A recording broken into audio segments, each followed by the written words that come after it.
Bueno, un poco de controversia también generó, pero el posicionamiento de esto de pensar a la educación como político, uno piensa a la política como una herramienta de transformación, como un acto de transformación, que la educación justamente tiene que ver con eso, con poder transformar la realidad. Y bueno, planteábamos con Laura Bravik en esa nota justamente esa situación, no pensándolo desde lo partidario, que tampoco es mala palabra, digo, ¿no?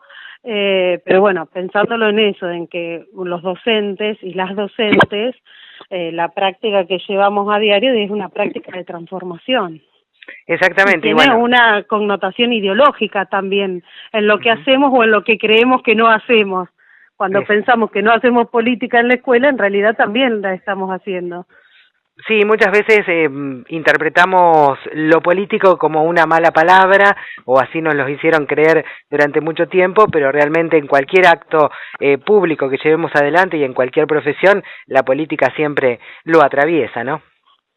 Sí, seguro. Por eso también, bueno, uno de los posicionamientos con Laura, que en este caso no compartimos institución, pero nos encontramos en muchos ámbitos que tiene que ver con lo gremial, con las en marchas docentes o en otros espacios de formación, justamente planteamos esta cuestión de pensarnos también, esto de pensar que es un acto político, viene de muchos autores de pensar nuestra América, o pensar la cuestión de Latinoamérica, no solamente la educación desde lo regional que puede ser un país, sino esto de pensarlo también en términos de esto, de nuestra América, de la patria grande, que no es algo que lo que sucede en un lugar, tiene también connotaciones digamos, a nivel, latinoamericano, no solamente es de un país, sino tiene que ver con un proyecto también político latinoamericano. Así es. Y en tu caso particular, vos estás trabajando, como decía anteriormente, en la formación de futuros docentes y hay muchos temas hoy en día que atraviesan la educación, sin lugar a dudas, como puede ser la educación sexual integral, el derecho al aborto, todo lo que se plantea a través de este posicionamiento que tienen algunos, que se discutió tanto en diferentes niveles el año pasado y que todavía en ciertos ámbitos se sigue discutiendo y se sigue peleando en favor de esta ley. ¿Cómo se enseña esto a los docentes?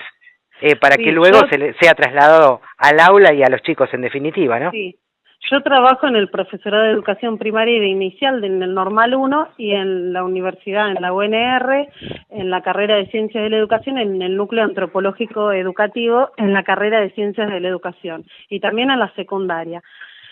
La ley nacional, que es la 26.206, es bastante clara, si bien genera todas estas controversias, como vos decías, es bastante clara que el docente tiene que tener una formación en defensa y en pos de los derechos humanos, y eso abarca también los derechos de las mujeres, los derechos en relación al género, los derechos a una educación, por ejemplo, pensada desde los pueblos originarios, de esto que yo te decía antes de nuestra América, y genera todo el tiempo debate y controversia en pensar, por ejemplo, esto de no es que estábamos discutiendo aborto sí o aborto no en las escuelas, estábamos discutiendo justamente la despenalización, ¿sí?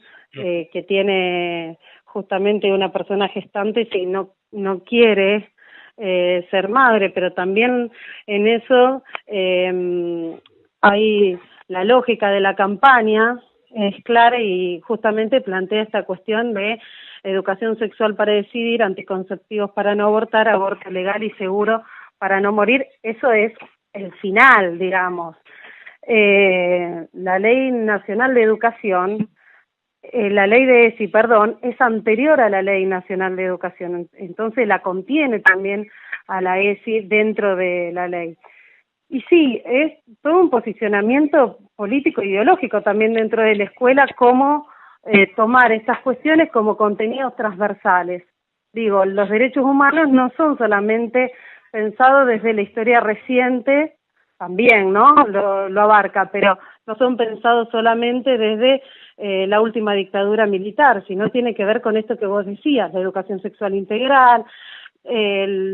Otra de las cosas que planteamos que también tiene que ver con derechos humanos es las fumigaciones ilegales en las escuelas rurales que están muy cerca de los campos. Eso también tiene que ver y es un derecho vulnerado a una práctica ciudadana.